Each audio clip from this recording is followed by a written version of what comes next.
Hey, good afternoon, and welcome to episode 30. I can't believe we're already at episode 30 of Fundraising BIDness Talk. I'm Patrick Cyber. It's exciting to be with you today as we are going to discuss current affairs, best practices, and things happening in the fundraising auction business, or bidness, as I like to say. Hey, folks, as you're joining in, appreciate you being here as always. I want to ask, say hello, drop a line in the comments, tell us who you are and where you're tuning in from. And always love to say hello to our friends out there that join us. And also want to remind you, please feel free to ask any questions. Just drop them in the comment box as we go along today. And I'll be more than happy to answer any questions, even if they're off topic. Go ahead, feel free, drop them in the comment box and we'll go from there. All right. So the topic today, let me ask you this.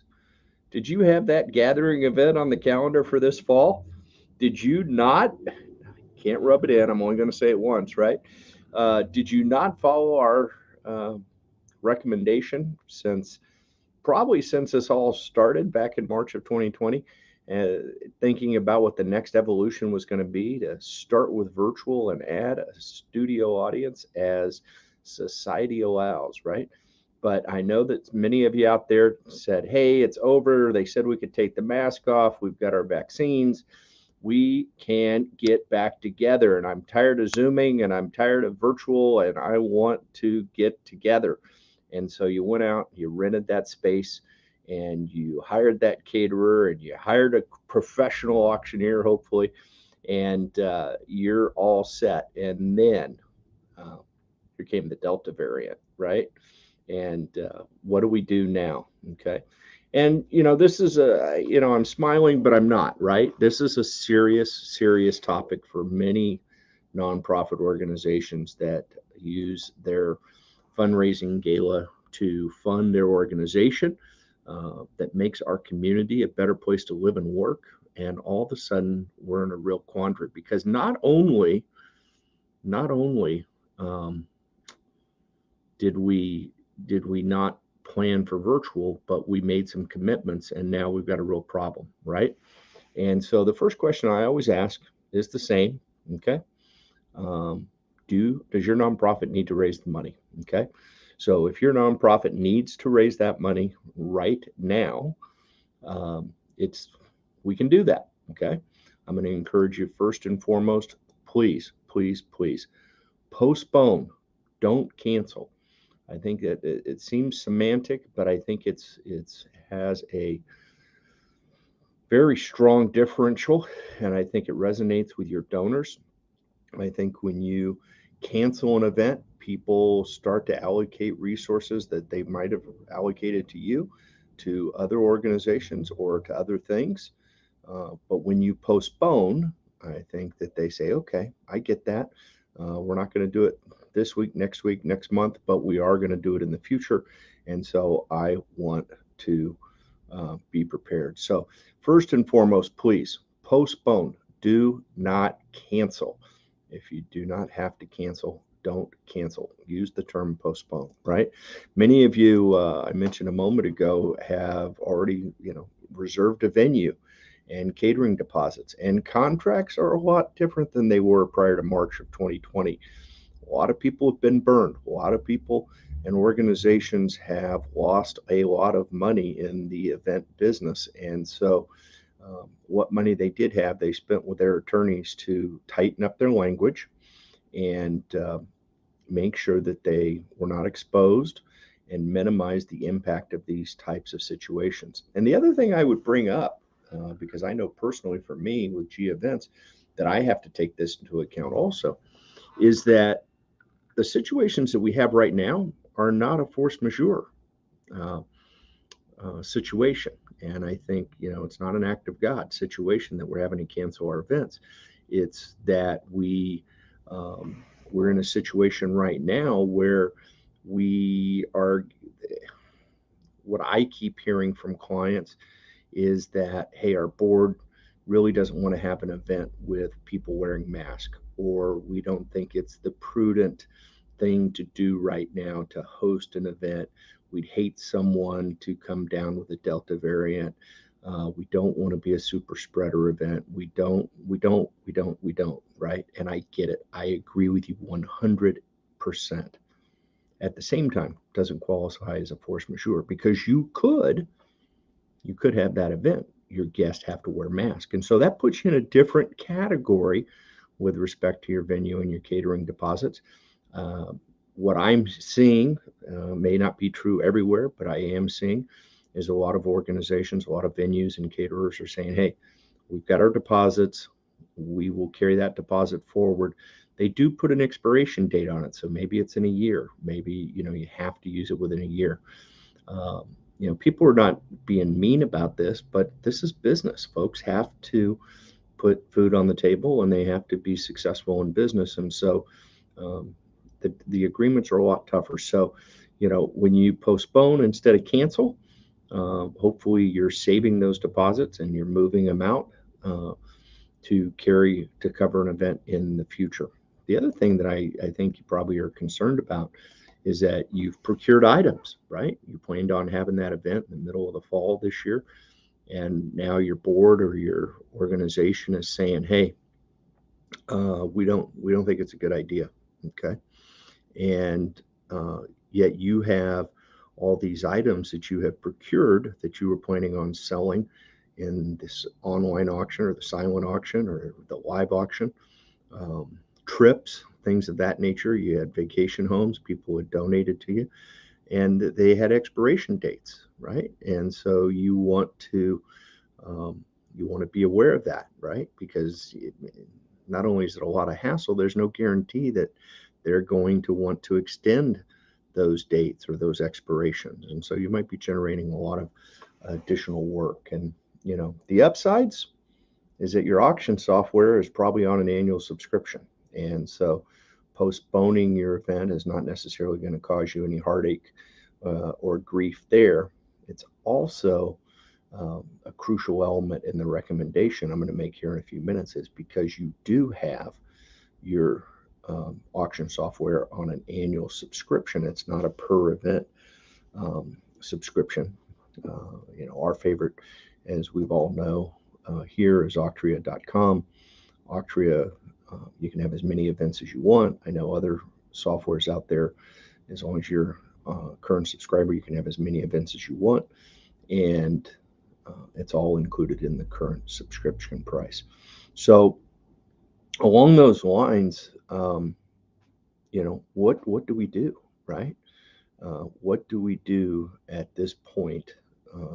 And we postpone the event, Patrick, but is there anything else we should do? And I'm going to tell you, I think a good idea for you is to add a budget-friendly virtual event. Okay. And let me share with you exactly what I mean by that. Okay. Because I know many of you who have done virtuals. We've done, I don't know, near close to 40 of them here at G Events, been involved in them. Um, you think of a studio, you think of the studio rental, you think of um, things of that nature, and producing some video and things of that.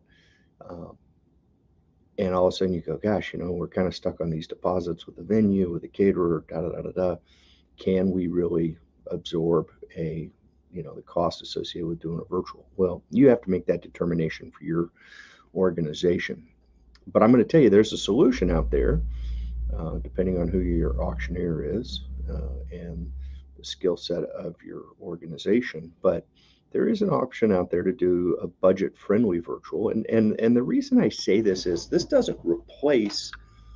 It may end up replacing, okay, but it doesn't have to replace your plans to have a gathering event, right? We know someday we're going to be able to gather again. And when we do, hope we're all still in business, right? And that we're able to do that. And we look forward to that day, right? And that day may or may not coincide with when our donors want to gather either, right? We got to keep that in mind. So, uh, but a, but one of the things that I hear groups saying is that, hey, okay, I get it. We're going to postpone. We're not going to cancel. And then we're going to do an appeal. We're going to send a letter and ask for checks, or for donations, or we're going to send an email appeal. And I think that's nice. Um, but one of the things that concern me is that there is no sense of urgency with that. There's no there's no pinnacle point, if you will, to that fundraising element. And that's why I say a budget friendly virtual creates that for you, folks. You can do that budget friendly virtual the same night you were planning on your original event, right? You're already on people's calendar. So why wouldn't we do that? So let's talk a little bit about what would be a budget friendly virtual event. I would tell you my first recommendation would be to use a production software like StreamYard. StreamYard is the service that we're using right now. We feel very, very strongly about StreamYard. If you're into first class and professional streams, StreamYard will provide that for you. And you don't have to be a techie to understand it. And it is, you can actually do it on a free account. So you don't have to, sign up for a big long subscription. Your organization could go out and get the free account and start streaming tomorrow. Okay. Now, no different than you've probably already prepared with your home office or school, business office. You've got the ring light, you've got, maybe you've got some more lighting, uh, you've got, quality camera. But the reality is you don't need a whole lot, and you can start on StreamYard literally by the time this show's over today. Just use your Google browser, or your Chrome browser, I should say. And if you're on a PC and Mac, whatever you guys use, I don't use Macs, but and go to StreamYard.com, sign up for an account, and they've got incredible tutorials, and you can teach yourself all the features, right? And what I love about it is that you can stream to multiple platforms, which I think is fabulous. What I mean by that, if you're new to the live streaming world, right now, as we are talking, you could be watching me on my personal Facebook page, my business Facebook page, my personal LinkedIn page, my YouTube page for G Events, my G Events Twitter account, or my G Events Twitch account. That's right. Right now, you can watch me on 6 different platforms, and that's one of the beautiful things of StreamYard. And now, depending on if you're using, which software you're using for your auction, you can embed that video into your bidding platform, right? So, as I mentioned earlier, we use Octria all the time, and it is really very simple to stream. What we would traditionally do is stream to either a Twitch or a YouTube unlisted, which means that people searching YouTube aren't going to find it. But then we redirect that to the Octria page, right into the web page for the event in Octria. And that way people can watch the stream and they can bid and donate in the same place. I'm not a huge fan of streaming your virtual event to a platform like Facebook, because there's no way for the guest to participate, right? From a standpoint of they cannot donate, and that's why we're doing the event, right? So I'm not too fired up to have people tune in and watch if they can't support our cause. So I'm going to encourage you, grab a StreamYard account and try it out, because it's incredibly powerful. It's a software that I knew nothing about in March of 2020, and I have become a gigantic fan of StreamYard. My learning curve in the last 18 months has been incredibly steep, and I applaud Gage and Dan, the founders of StreamYard, for what they have done. Hey, folks, I want to remind you, as you're tuning in, drop a line to us in the comment box. Tell us hello, tell us where you're from.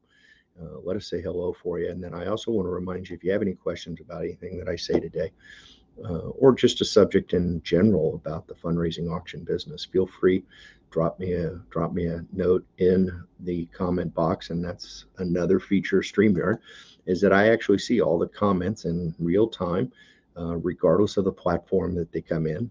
I mentioned I was broadcasting on 6 different platforms, and when somebody types in a note, in the comment box, I am able to see it and I can address it right here. Uh, so like I said, start with that StreamYard account, and maybe you decide that you want to stream the night of that you were originally planning on doing your event, right? Um, and this doesn't need to be a full blown um, elaborate production. This is all about, hopefully you use your benefit auctioneer, because they're going to be able to help you with understanding the auction methodology and how to generate the most dollars from this budget oriented stream. And then have your MC. And the nice thing is, folks, once you move to this format, it doesn't get canceled. Okay. So I know we were planning on being in that ballroom and having the MC and the auctioneer up on that stage. And now, you know, we can't, okay, or we don't feel it's prudent. Um, but they can be anywhere, right? I've done StreamYard productions for virtual events sitting right here where I am now in my home studio, with an MC that was um, down the street, in town, in another city across the country. It can be done, and it looks really, really awesome, and it's very professional. And at the end of the day, it accomplishes the goals. We've had tremendous, tremendous success. One event, interestingly enough, one event this spring that I was working with, they were just going to release some videos on their social media and direct people to their web page to make donations. And I was doing some other work, doing a golf tournament for them actually. And so, they were. I happened to just be in in the room when they were having this conversation about that event before we started talking about the golf tournament. And I said, "Hey, folks, maybe there's a better solution for you." And they were very budget oriented. They were very concerned about spending money. Ironically, their event had been canceled because of COVID in 2020, and so they couldn't do it when they wanted to in 2021. And so they were ultra sensitive because they already had deposits that they felt like they were pretty much losing. And so when I said, "Well, here's a inexpensive, budget friendly platform that you can use. And yes, it doesn't have all the tricks and bells of using a professional studio and our good friends at the AV department, because that's always my first choice, right? I think that investment definitely has a return on it. But if you don't have those resources, then using StreamYard is a fabulous opportunity." So with that group, we did it, and we had a record year for them. They had never raised more than about $100,000 for their organization, and we did 140,000 with an incredibly amount of reduced expense. So the net was even better than it had ever been before, right? And so, um, you know, this can be done, right? I think we have to remember, as much as we don't think it's socially acceptable to come together in a large group right now, and people don't want to do it with a mask. There's a lot of people out there that haven't missed a paycheck, and there's a lot of folks that have done better in this time because they've been working from home, and they are itching to support your nonprofit. You as a nonprofit make our communities better, and people recognize that, and they are in a position, in many cases, better than they were before COVID started. In a better position to support your organization. You just need to give them an opportunity to. And so I'm very, very big on if we were planning a gathering event, we don't feel comfortable doing that now. Let's not give up a year of fundraising. Okay. Let's not give up 6 months. When you postpone that event, as I told a client today, when are we going to postpone to? What does your crystal ball say? Does your crystal ball say that 6 months from now we're going to be able to gather? I don't know. I don't know. But as soon as some point there is some line in the sand out there, folks, that when you postpone to a certain point, that now are you bumping into going back to those folks in less than 6 months or less than a year and ask them to support you again when you traditionally only ask them once every year. So, let's take into account and really think about adding a budget-friendly virtual event. It can be, you already have your items that you were going to sell. All you have to do is use your auction software to make them online, which hopefully you were making them online bidding prior to your gathering event. That was originally in your plan, hopefully. And if it's not, depending on the provider you're with, it doesn't cost you any more to put it online. It works fantastically, and huge fan of the online bidding because it increases our bandwidth. We can reach so many more people, and the window is always open, as my buddy Lori Ockman says. The spending window is always open when you're online, 24/7. People can come to your auction website and support your cause, and I think that's incredibly important. So moving to online, um, working with your benefit auctioneer to help you MC host that quick virtual something that you can promote. You've already been promoting that date, and people are planning on making a donation at that time. Let's give them a reason and let's recognize them and acknowledge them. Yes, we'd like to have a lot of nice videos and we'd like to showcase a lot of things, but if we're not in a position to do it, I think it's, hey, let's come together. We can, using StreamYard, we can bring in all sorts of guests. We can bring in guests from all over the country, all over the world. We can bring guests in and we can do it live if we have to, right? I've always been a fan in the virtual environment of record, record, record, record, record, which means, and then record some more, which means that we like to have a lot of our content pre-recorded. And I'm been a huge fan of that because it helps us stay on time. It helps us make sure that we're communicating the message that we want to communicate when we use pre-recorded video. At the same time, if we're going to do this quickly and we planned an event that was supposed to happen 2 weeks from today and we don't have enough time to go out and shoot a bunch of new video, that's okay. We can do it live. We can do some of those speaking components live, and they don't have to all be in the same room. And it's incredibly budget friendly to get this done. So, hey, folks, I want to encourage you again. Being a little shy out there today for some reason, but if you have any questions, drop them in the comment box and let me attempt to answer them for you right here while we're chatting. And at worst, say hello. Tell us where you're from. We love to say hi back and visit with our friends out there. So this has got all sorts of potential, and I know this is an incredibly tough time for a lot of our nonprofit friends. The nice thing is I was on a call last week, I think, with a group, and they are considering. They had taken our recommendation to go to a hybrid environment. The general premise is we're going to start with a virtual format. We're going to add an audience as society allows, and that's fantastic.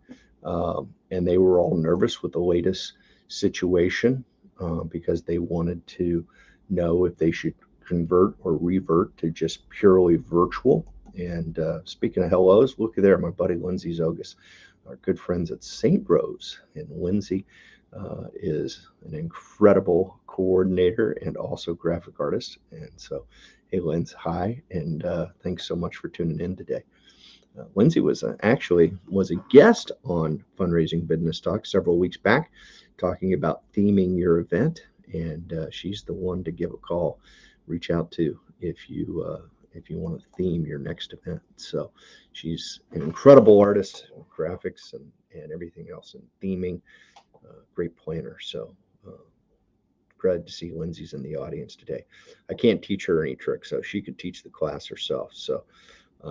But so be it.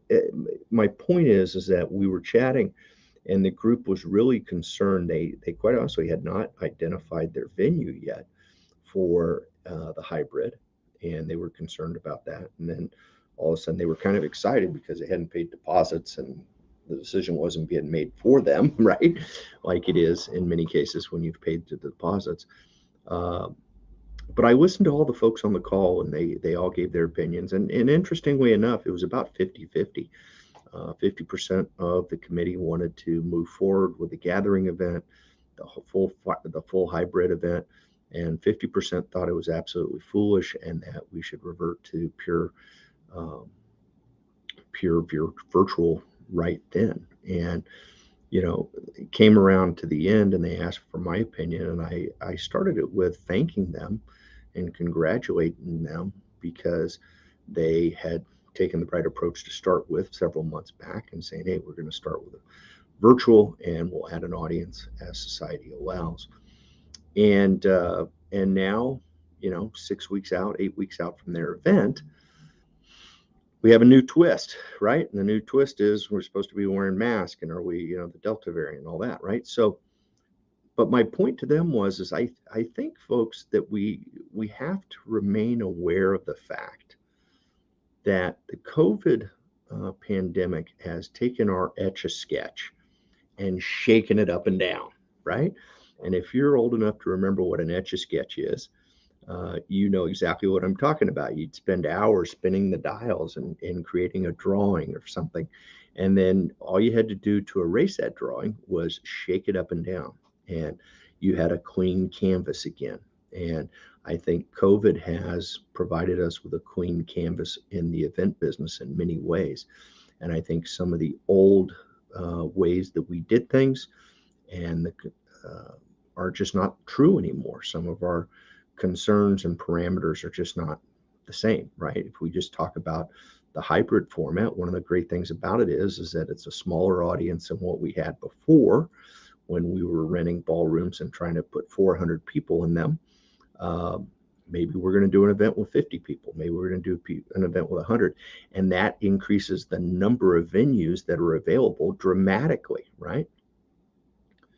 So that's just an example. Now, take in mind, because there are so many venues available and because we're still in this fight, things are a lot different. People haven't booked out events. It used to be, at least in our market, if you were going to host a dinner for 350 people, there was, I can't imagine, less than a dozen, I would suspect, locations in the metro area here that you could host that event and feel comfortable about it, right? And there was more than a dozen events that were going to be on your same night, right? So you were really adamant trying to book out your event a year in advance. No different than your auctioneer. That's been one of the challenges also with people who postpone is that they were on a Saturday in the fall. Now they want to be a Saturday in the spring. Well, I'm already booked. So now we got to move. We got to change the day of the week, right?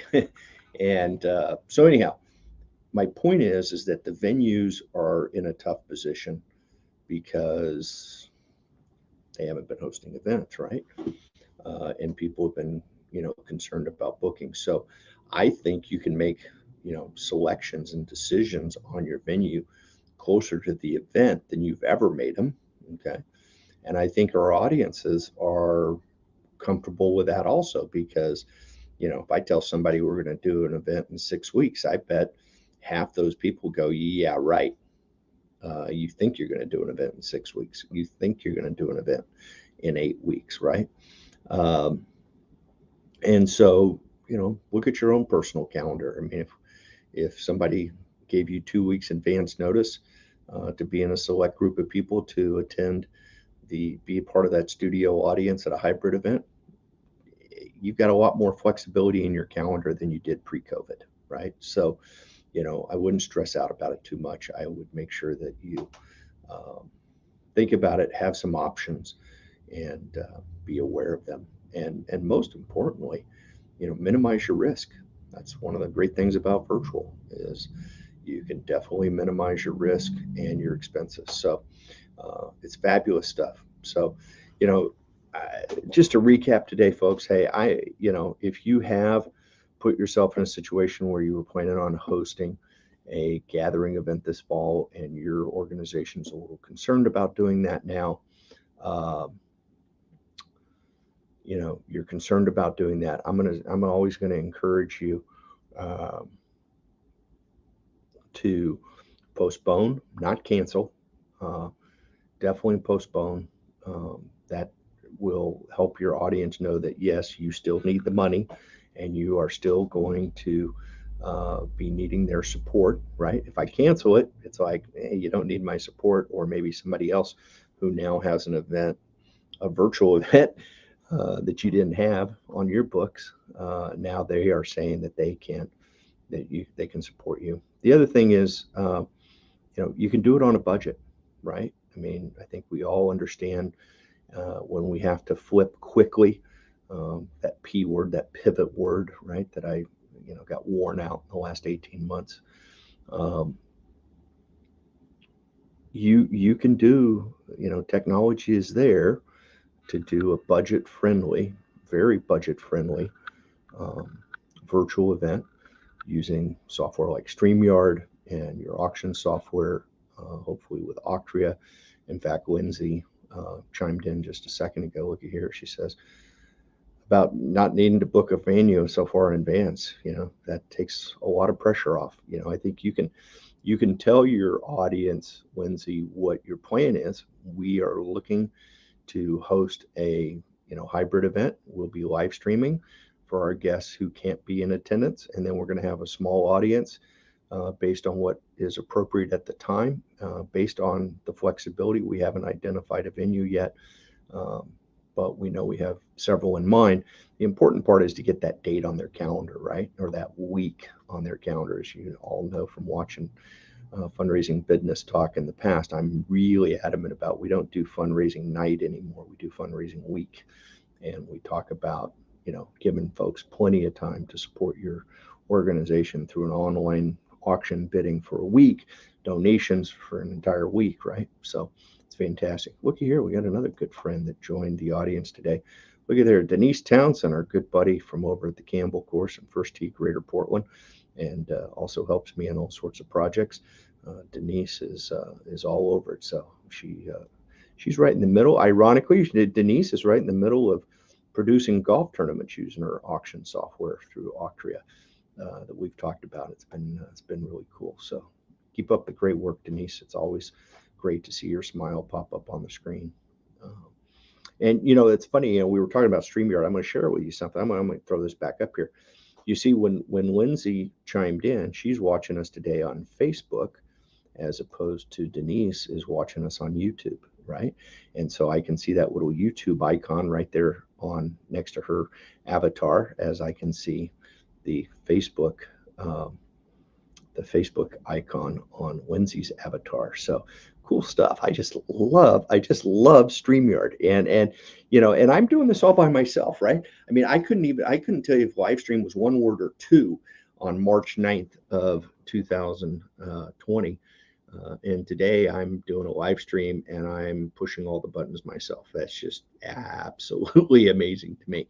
But anyhow, wrapping it up today. Hey, folks, this is, I'm going to encourage you. I know most of the nonprofits that we work with still need to raise the money.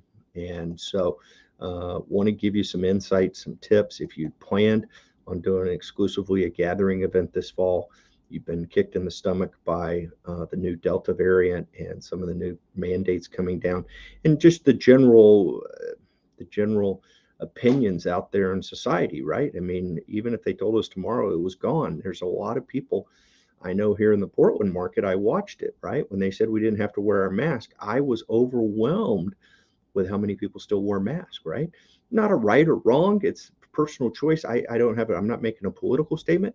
My point is that it illustrates what I've been concerned about all along, which is it doesn't matter when this ends, our lives are changed. And I'm not sure people are going to want to be back in a crowd with 300 people or 500 people. And so we just need to be aware of that, right? And we're going to keep talking about it here on Fundraising BIDness Talk every Wednesday at noon and giving you our current thoughts and what's happening. And we hope you will tune in. If you missed today's episode, you can catch it on any of those social media platforms: Facebook, LinkedIn, YouTube, Twitch, and also on Twitter. Or you can just go to our Vimeo channel and go into Vimeo and type Fundraising BIDness Talk, and you'll see all of the episodes of our show. And lastly, as always, I want to remind you, folks, remember, it does not matter where you start the bidding. It's all about where you finish. Thanks for joining us today. Appreciate you being here. And I wish you nothing but the highest of bids and successful events. We'll see you next time.